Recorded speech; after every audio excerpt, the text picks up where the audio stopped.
What's up guys, welcome back for another episode. So if you guys saw in the last episode, we just got the G80 M3 prepped, ready for a PPF. In this video, you're gonna see some paint polishing, right, on the new panels, right, the ones that were repainted. For example, if you guys saw about a few weeks ago, the car was sent up to Samuel's Auto Body and it basically got repainted because we got a new carbon fiber hood, new carbon fiber fenders, and in that process, we showcased the proper way on making it sure it was seamless by blending in the paint. So in this video, we're gonna see the team work some magic on getting the car fully polished because there are some areas that needs to be polished. And once that's done, they're gonna be laying down this film. We're gonna be talking to Brandon Hughes in a little bit. He's gonna be explaining a little bit more about the PPF that they're using, some of the difference between the new brand they're using compared to the XPEL, because if you guys saw about 3 years ago, when we first got this car done, it was used with XPEL. But I'm super excited to get this done because this car has basically been a garage paperweight because I haven't driven it. Only because I didn't want to ruin it, right? Why pay so much money for a paint job and then have a rock chip ruin the aesthetics of it? For example, this G80 here, this owner just bought it not too long ago. Wasn't PPF'd, and they got a nasty rock chip on the hood, which went down to the bare aluminum of the hood. So unfortunately that happened. One thing you need to ask yourself, if you guys are thinking about PPF, like if it's a car you're keeping for a year or two, maybe it's not necessary to do the whole car, but if you value to the point where you don't want any aesthetic rock chips or anything, maybe it's valuable for you enough to do it. But for me, I see this car as a long-term hold. It's a car that I've always wanted, and as you can see, I've been adding pieces to this car. Like for example, anything that's added onto the car is quality. I'm not gonna add anything on the car that's not something I would stand behind, so I definitely wanna make sure that I preserve this car for the long term. And who knows, I might be one of those old Asian guys driving a G80 when I'm like 70 years old, so. All right, like you guys saw in the last video, we got the car prepped. Now it's gonna be getting the car polished. I know this is fresh paint in the front, the hood, fenders, it's fresh paint, but still needs to get dialed in a little bit more. So the guys here in a little bit, they're gonna work on getting it polished, and then we're gonna be moving on to this stage, which you can see right here. This is a Cinnabar red G80 that's getting PPF for the front of the bumper, the hood, and I believe some other pieces, but it's getting PPF, and that's gonna be probably, I think, a little bit later today, if not tomorrow. But I can't wait to actually be able to get to drive this car after it's protected.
thing I want to mention to you guys is that becoming a detailer is like artwork, but like becoming somebody that lays down film, it is extremely difficult task to do, and you know, it takes time and experience.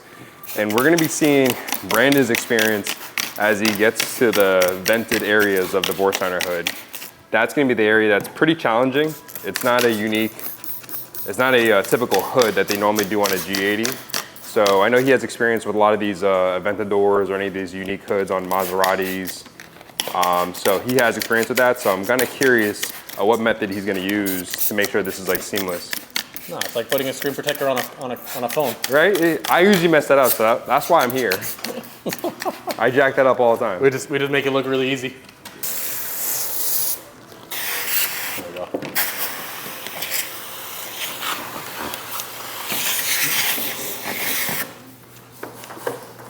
So a lot of you guys that get PPF done, you don't see a lot of the mess, you know, you have to do to make sure it goes on right.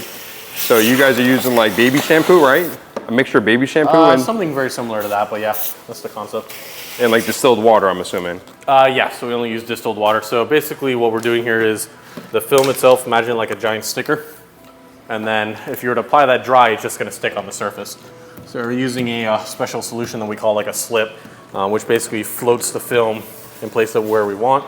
And then we use what we call a tack solution, which is either some sort of distilled water or basically like a diluted alcohol, and that basically helps to flush out the solution that's there. And Brandon, you guys are always busy. What's the current wait time for people to get their car in? Depends on the week. Sometimes we can get stuff in the same week, and if we're really busy, I mean, you're talking, we try not to push more than a week or two out, but right now, I mean, it's a pretty solid week and a half, 2 weeks right now. All right, so if you guys are thinking about it, don't think about too long because you're going to be waiting longer. And one of the worst parts is not getting it protected and then getting those chips onto your car. Yeah, I mean, we don't really like to say no, but at the same time, having some sort of pre-planning makes our lives a little easier. Correct. Fortunately, not all of our customers work that way, but no, of course. Half the cars you see in the shop right now are stuff that we've got called for like within like the last week. But again, enjoy the B-roll. There's going to be some more informational about this whole process. And it's more of a refresher for a lot of you guys that have watched the previous vlogs. So it's like putting, my job is putting sticky shit on cars. Yeah, and you get paid to do it. So it's basically a giant sticker, and we just got to make it look good. Aesthetically, it looks amazing on camera.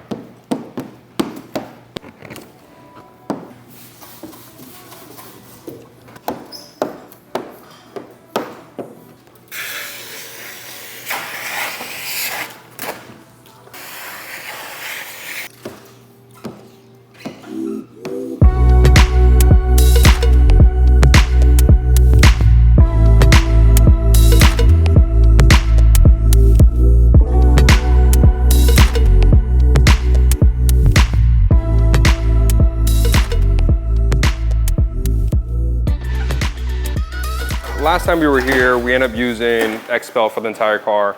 Today we're using Lumar.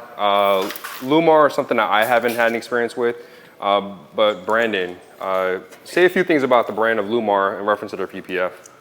Well, the good thing is for most customers, you know, if they're kind of on the fence about certain brands, what I like working about with Lumar versus a lot of the other ones is roughly about the same thickness as far as material goes. Great self-healing film. Awesome clarity compared to some other options that are out there. But more importantly, from us as a dealer, Lumar's been great to work with.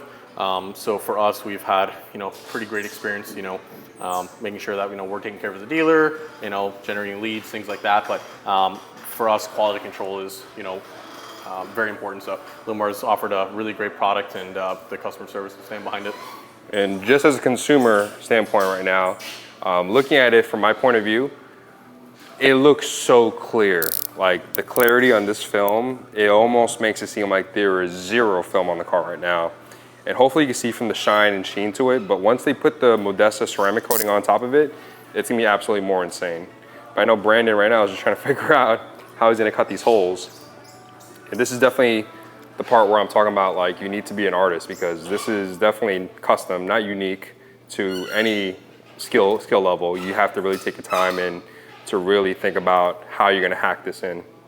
Not hack it, but I'm gonna hack it. If I did this, I would jack this whole thing up. I run that blade right through the paint. I'm just looking at, because there's a few different ways we can place the seam, whether we run it more on the carbon versus run it closer to the red. So now that I'm here, I've gotta match both sides to make them even, but more importantly, measure twice, cut once, so. And you need somebody that's pretty OCD like that and to really strategically plan special, unique seams like this. And that's one of the best things about coming to a shop that they know what they're doing and also having it seamless. And the reason why I am a big fan of seamless is because when you come to areas of the paint, for example, this entire car is seamless. You don't see the seams, there's no seam edges, everything's tucked in. So when people ask about the car and I tell them it's PPF, they're kind of pretty surprised because they can't see the film. So I'll let Brandon work. I'm gonna film some more B-roll and we'll tune in with you guys.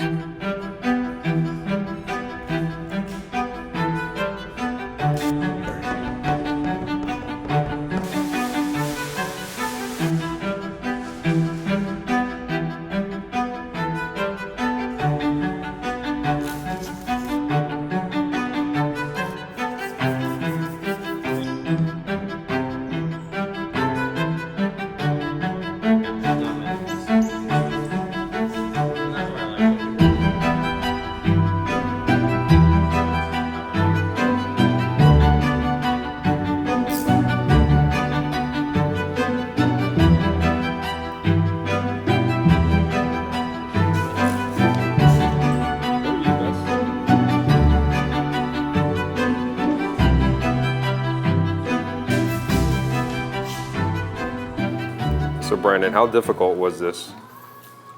Not the hardest that I've done and not the easiest that I've done. Yeah, it's very meticulous because you have to do each one, cut it out, fold it in. Oh no, here's the real kicker. Well, actually, I don't want to say it until I'm done with this, but if I rip one, I gotta start all over again. Oh no. And he's down to the last one basically. So everything was done, especially I wanted to let him concentrate because if he messes one, yeah, he said, you're gonna have to replace the whole hood. Not over till the fat lady sings.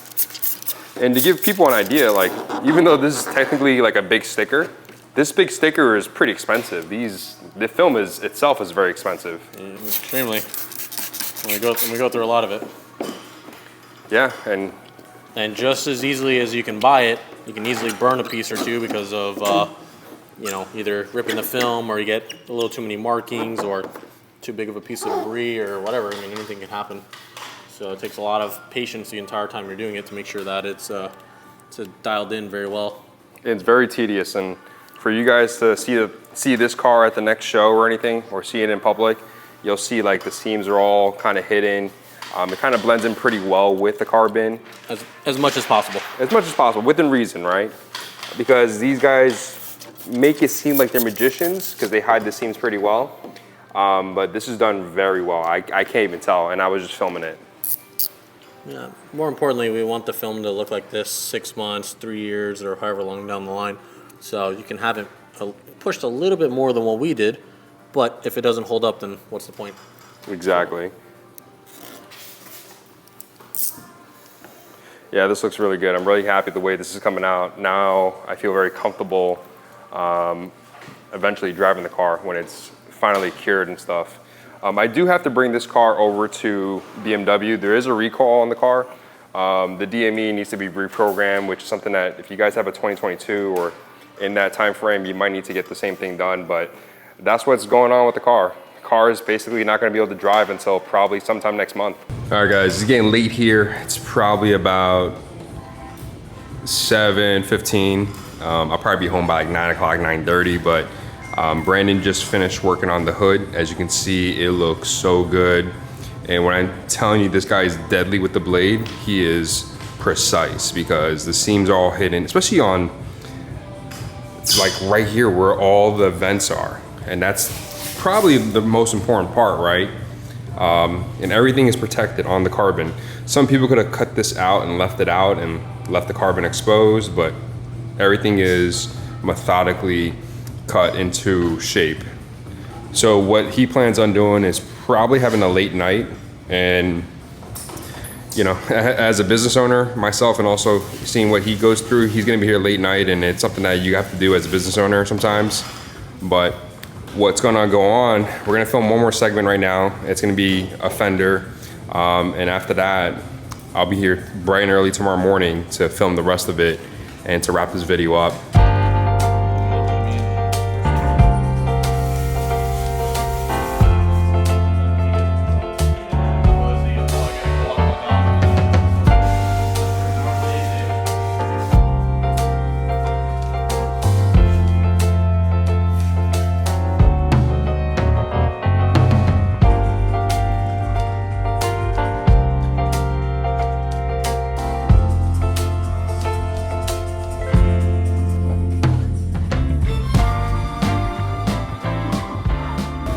All right, pretty much wrapping up. It's 9 o'clock tonight. I'm gonna be here tomorrow morning. I think Brandon is gonna stay overnight and kind of get this kind of wrapped up by tomorrow. I know we have a lot more to do tomorrow with ceramic coating for the front. And he definitely took the time to take the Carbonius carbon insert out, because without doing that, he could have traced it around and kind of did the shortcut way, but obviously taking a little more time to remove the fender liner and to remove 2 bolts that kind of loosen this off. Now it's seamless.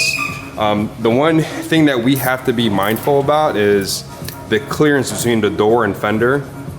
Just to give you guys an idea, with aftermarket parts, sometimes the fitment is very, very tight. So once he films this, which is already done, he's gonna have to eventually get this done tomorrow, the door, and then see how much clearance is in between the edges. Again, it's artwork, and you can see some of the tools that he's using to make sure that this comes to be a well-protected car and also seamless. But Brandon, anything else to tell people? Don't book last minute. Yeah, I was kind of like last minute, but you know. But yeah, very thankful for them to get me in. I probably cut some people in line, but again, it's, I appreciate it, shit. But I'm gonna take the 2-hour drive back home. I'll be here tomorrow morning. All right, guys, we are back for day 2 with the G80 here at Hugh's Detailing. I left here about maybe like 9 o'clock around that time. I know Brandon didn't leave until what time? 2 o'clock last night. It's a little bit of a long night, but gotta do what you gotta do. And then you got here this morning at 8 o'clock. Yep, bright and early here at 8 o'clock. Opened up the shop, moved around some cars, and just get set up for the day. So when the shop's really busy, sometimes these are the hours you gotta do, or in some cases we got some special projects that come through and we got a little bit of a timeline, just gotta make it work. So what has been completed last night? I know you just gave me a little brief, right? Yeah, so yesterday we got quite a bit done. So we got the hood completely finished. We got both fenders done where we pretty much disassembled everything, got the carbon vents out. So I'm actually really happy about this. So thankfully they weren't glued in, they were just bolted in. So we loosened the fender liners, went through, and we're able to remove these carbon pieces off. So that way all the film's complete, tucked behind it. We're not having to sit here and manually hand trim around this. So ultimately gave us a much cleaner look. Both doors are done already, so we have them all wrapped. We removed the door handles when we did that, so that way there's no seam pocket, inside the door handle area. So right now, all that's pretty much left is the front bumper, the mirror caps, which Ken got these painted as well to be color matched to the car. So we'll get those all wrapped up and finished up, and after that, just kind of onto coatings and final touch-ups, and then car's back on the road. Yeah, it's back on the road, back to the dealership. Yep. But yeah, definitely. One of the things that we were struggling with yesterday is also too, like, the variance between clearance between this fender and also this door was very tight. So I know we probably couldn't, I guess, seamlessly wrap both ends, and you have to make some adjustments, right? Yeah, so this is kind of where a little bit of the creativity comes behind, where you got to kind of, think on your feet a little bit and, treat every car kind of on a special case scenario. So here we have a minor issue. It's not the end of the world, but we have the original OEM door, and then we have obviously the Carbonius carbon fenders. Anytime you have some sort of aftermarket part, depending on how some of the edges are made, the metal fenders are a little bit thinner and they're rolled around, versus these carbon fenders have a little bit of a thicker sidewall. So it ultimately gets rid of a little bit of the clearance space that we have here between the two panels. So got to be a little bit creative with that. So we were able to pretty much wrap in on the fender.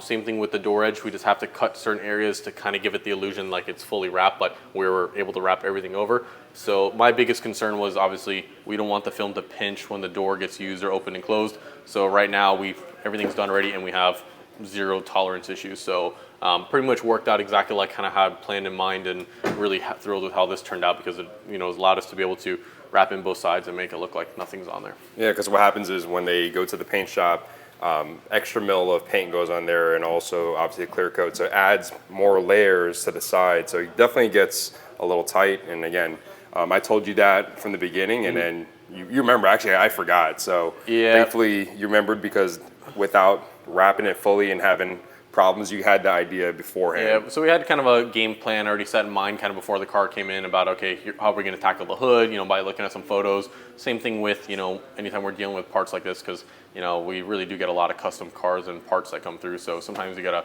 to, kind of figure it out as we go. But really happy with that turned out. It's one of those things too that you got to be careful with. We want to wrap as much as possible, obviously, but at the same time we got to find a happy balance, because if we try to wrap everything, try to make it look perfectly seamless, and over time it's pinching, or you're getting rub marks or things like that, or sometimes when you're putting other parts on and you get friction wear, it's going to take away from the final attraction of the film. So we only disassemble what's absolutely necessary. Like here, this is one of those risk reward things that was absolutely worth removing because it just looks 10 times better.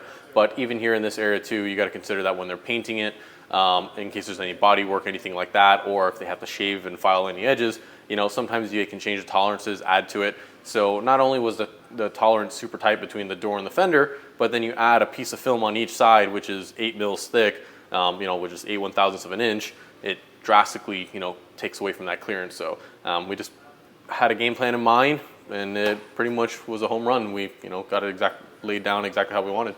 So one of the things that, we want to remind people, right? There's obviously your typical wraps you could do, and also wraps that are seamless. Why would somebody want to do a seamless wrap? I know it's a little bit more expensive and it's a little more time consuming, but why would somebody want to do that? So ultimately the extent of the wrap we're doing really just depends on customer preference and kind of the overall outcome they want to do.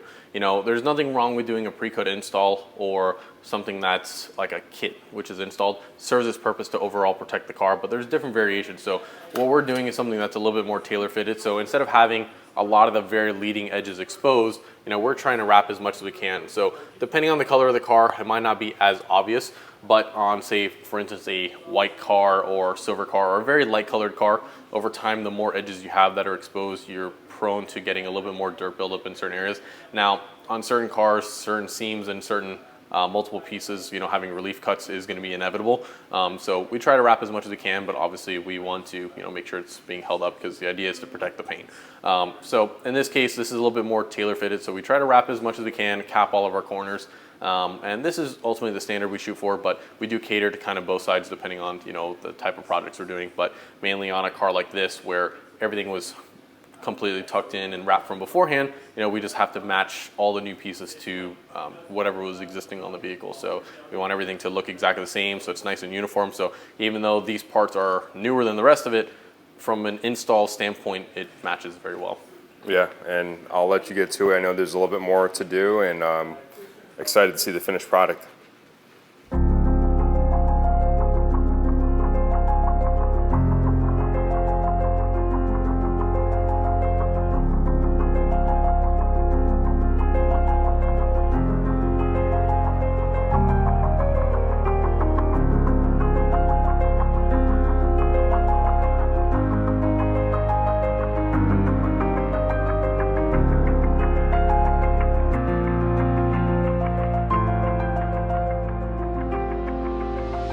All right, so Brendan just finished PPF in the entire car, well, what needed to be replaced, because again, we got the car painted again. In a little bit, Ed's gonna work on getting the car fully ceramic coated, and today we're gonna use BC04, Ed, or BC05? 05? Yeah, because on your car, last time we put was 05, so we're just gonna put 05 on. Okay, so we're gonna put BC05. So I'm gonna have you explain, right? So BC05. Let's talk about this beautiful ceramic coating. Yeah, when are you gonna go to Korean barbecue? That's a great question. You must not like. You live further now. You made it harder. And he's all excuses, right? Hey, he's had 2 years to make the same excuse. I'm telling you guys, if you guys see Ed or Brandon on anywhere, ask them about Korean barbecue, because actually a customer did ask you about Korean barbecue, right? Because I mentioned it in the video. Yeah. And that was probably the most awkward moment ever. It was a little awkward, No, it was cool though. you know. They wanted to join too. No, we should. It's the best food to get your cholesterol levels high. Coty is a very bougie place. Yeah, you guys that's know, what right? Brandon pays. That's what Brandon pays. Yeah, we don't pay that bill. Yeah, we're not. Brandon pays that one. Yeah. But yeah, going into it, right? So we're talking about BCO5. This is something that has been already on the car, and a lot of you guys have been saying this is probably, or somebody has mentioned this is the flagship of Modesta ceramic coating, right? Yeah, well, the flagship will be Modesta BCO4, but in my opinion, for our climate, I think BCO5 is a little bit better, and it also just looks better, in my opinion. It kind of gives it more of a, it brings out the color more, it brings out the depth of the color a little bit more than any of the other coatings, in my opinion, again. Yeah, that's pretty... And one of the things we noticed too, right? This, technically my ceramic coating on the G80, that was basically from the doors, back, the roof, and everything else, was still holding up pretty well. Correct, You know, yeah. granted this car is not a daily driven car, but it's about 3 years now and that coating's holding up pretty well. It's still beating very well. Obviously there's some times where you're gonna have to use a conditioner like M4 Smoke to kind of rejuvenate the ceramic coating. Because again, some people use detail spray, some people use ceramic detailers, things like that could clog up the pores. But this is something that we're gonna be adding back onto the car. Correct. Yeah. BCO5, right? What's the longevity of it? You know, how long can we look about the ceramic coating holding up? How long are we looking at? So it's rated for 5 years, but again, that's all due to any sort of maintenance that is done to the vehicle, because you could just completely not take care of the vehicle and you'll probably get a year out of the coating. But if you maintain the coating, it's rated for 5, but you can get a little bit more out of it. You could probably get about a 6-7 years out of it, as long as you properly maintain it. But also a car like this that, you know, goes to shows, gets driven once in a while, right? Garage, you could look at excess of maybe 8-10 years maybe. Yeah, you should be able to. You should be able to achieve those type of numbers just because, one, the car's not getting driven, it's not getting any sort of major contaminations as it sits in your garage.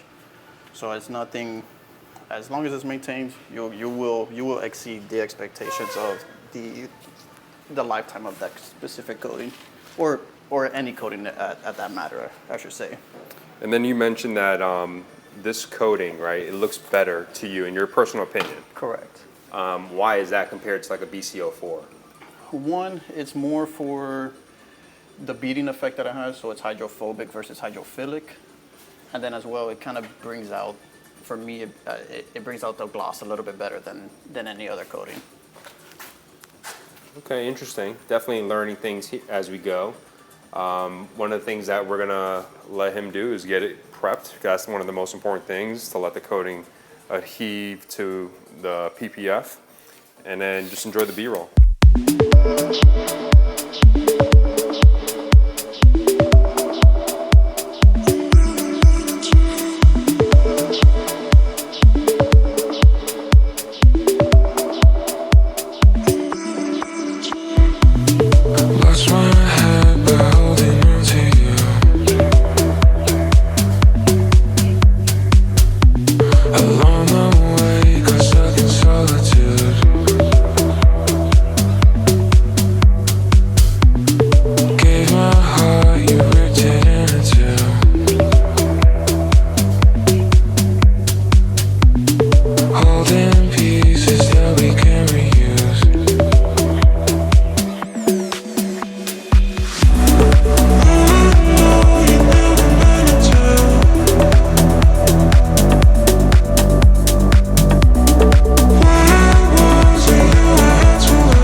times we were here at Hugh's, they use a UV light to help cure the ceramic coating. So they set a timer for about, what, 8 minutes or so? 8 minutes, yeah. And especially on the panels, they ceramic coated. For example, this door was ceramic coated. They're gonna do on each panel. While they're doing that, this light helps get all the gases out, and any curing time is kind of minimized. So when you're actually taking this car home, you're actually able to use the car and not have any worries. But also, it's also recommended to not wash the car for maybe a few days, maybe almost a week. About a week. But again, I'm excited that they're doing things right, and this is gonna be pretty much good to go for the South Florida roads.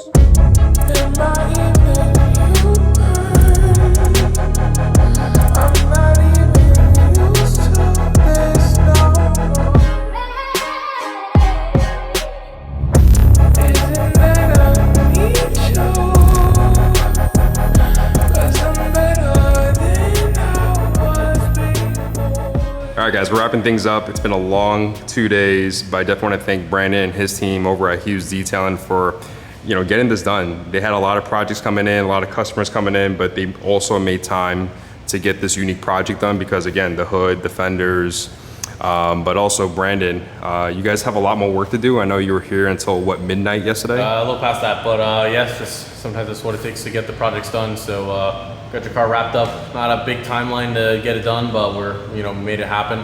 So a lot of work to be done in the last day and a half for the most part. But got all the new pieces all wrapped up, recoated. So the car is pretty much like it's was before all the new pieces got installed. So if you guys are looking for somebody to take care of your car, making sure it's protected, and also any detailing needs, I'll definitely list their information down below in the description. But Brandon, anything else? How can people reach you guys? What's the best way?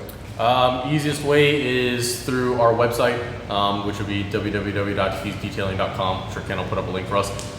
We have tons of great information on our website about all the different services that we have. We also have a scheduler app, so you can easily book a free consultation through our website. Otherwise, reach out to us by email or our shop phone number, and we'll be able to get back to you. But other than that, I just want to say thank you guys for coming by. It's always a pleasure to be able to work on your M3 and be able to get it back on the road again, and more importantly, looks just like nothing ever happened to it. Exactly. So other than that, I want to thank you guys so much for watching this video, and we'll see you guys on the next one.